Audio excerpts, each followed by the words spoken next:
parce que la structure n'est pas bonne, je ne sais pas ce que c'est.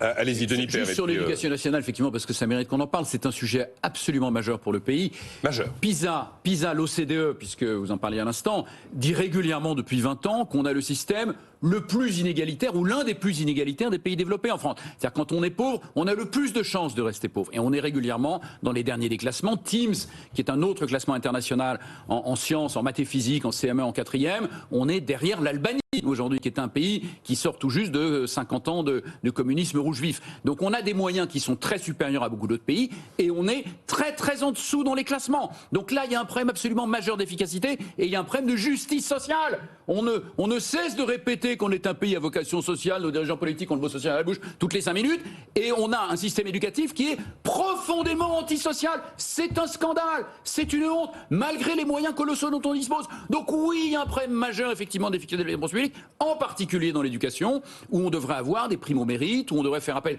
beaucoup plus au secteur privé. Je n'oppose pas le public et le privé, mais je pense qu'il y a des situations d'urgence absolue, dans les banlieues en particulier, où on a des gens qui savent très bien faire, par exemple comme Espérance Banlieue, qui sont des gens qui ont des petites classes, fondations, financées par des donations, des petites classes, 15 à 20 élèves, des professeurs motivés, des parents impliqués, et en plus on en fait des citoyens. On lève le drapeau tricolore tous les matins, une particularité on chante la d'Espérance Marseillaise. Banlieue. Donc on sort de très bons élèves qui ont 90% de réussite au brevet, et non pas 50% comme dans la plupart des cas dans ces banlieues, et on en fait des citoyens qui respectent la République. Mais oui, ça, c'est le privé qui sait faire ça, le public ne sait pas faire. Espérance Banlieue, je rappelle qu'effectivement c'est une initiative privée qui a été largement initiée par des chefs d'entreprise qui étaient le plus souvent à la retraite, avec une vie professionnelle aboutie derrière eux, et l'objectif est d'installer des petites classes, des établissements au cœur des endroits les plus difficiles socialement. Vous savez que Laurent Vronsky, un habitué de cette émission, est très impliqué dans l'Espérance Banlieue d'Argenteuil, et j'étais allé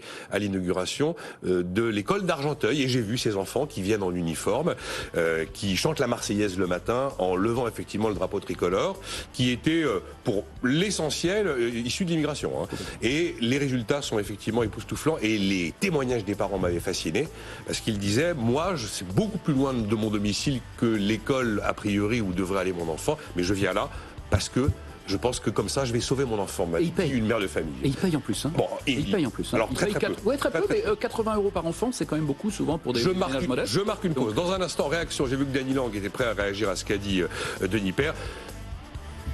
On a un problème d'efficacité de la dépense publique. Je crois que c'est un sujet sur lequel on peut trouver un consensus. Après, effectivement, ce sera un travail de fourmi, sujet par sujet, secteur par secteur. Ce ne sera pas une réponse globale, ce ne sera pas mettre le privé d'un côté, le public de l'autre, et les opposer dans un débat idéologique qui apportera des solutions. J'aime bien votre idée, Erwan Tison, de réduire le nombre d'élus, mais d'avoir des élus mieux accompagnés. On marque une pause. Dans un instant, réaction de Dany Lang, ce que disait Denis Père, et puis on évoquera dans la suite des sujets les 10 milliards d'euros de dettes de la SNCF qui sont tombés dans la dette publique. Ça fait 35 milliards au total de dettes que l'État a repris à sa charge.